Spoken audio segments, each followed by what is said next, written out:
న్యూరోపతిలో మన ఆయుర్వేదంకి చాలా మంచి సమాధానం ఉన్నది. ముఖ్యంగా ఆయుర్వేదంలో దీన్ని మనం ఒక వాత రోగంలాగా తీసుకుంటాం. సో దీనిలో ముఖ్యమైన ఘటకం ఉంటుందంటే మసాజ్, అంటే ఆయిల్తోని అభ్యంగం చేయటం.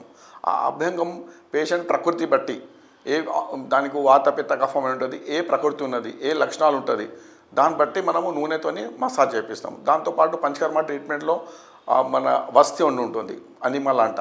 ఇక్కడ మనం వస్తి అంటే ఈ నేచురోపతి వస్తీ లాగా ఉప్పు వస్తీ, సోప్ వాటర్ వస్తీ అట్లా కాదు. మనం ఏంటంటే మెడికేటెడ్ ఆయిల్స్ ఉంటాయి, మెడికేటెడ్ కషాయం ఉంటుంది, మందులతో తయారు చేసినవి, దాంతో వస్తీ చేస్తాం.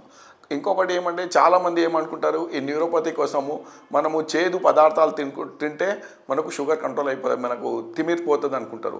అది చాలా తప్పు. ఎందుకంటే ఎక్కువ చాలామంది ఏమంటారు, వేప ఆకులు కానీ మెంతులు కానీ ఎక్కువ తింటే మాకు అది తిమిరిపోతుంది అనుకుంటారు. అట్లా ఏముండదు. ఎందుకంటే చేదుతోని ఇంకా వాతం ప్రకోపడుతుంది మన యావరేజ్ ప్రకారము. అందుకోసం మనం చేదు వస్తువులు ఎక్కువ వాడొద్దు. ఒక మూఢనమ్మకం లాగా అయిపోయింది అది, చేదుతోని తిమ్మిర్లు పోతుందని. అది మనం బంద్ చేసి మంచిగా ఆయుర్వేదిక్ డాక్టర్ని కన్సల్ట్ చేయండి. ఇక్కడ మన మాధవబాబు హాస్పిటల్ ఉంటుంది వరంగల్, మళ్ళీ హనంకొండలో. మీకు ప్రత్యేకంగా దానికి స్పెషల్ ట్రీట్మెంట్ ఉంటుంది న్యూరోపతికి. ఎందుకంటే ఫ్యూచర్లో మీకు చాలా కాంప్లికేషన్ వచ్చే అవకాశం ఉంటుంది. అది మనము చాలా సింపుల్గా దాన్ని మనం మేనేజ్ చేసుకుంటాం. ధన్యవాదాలు.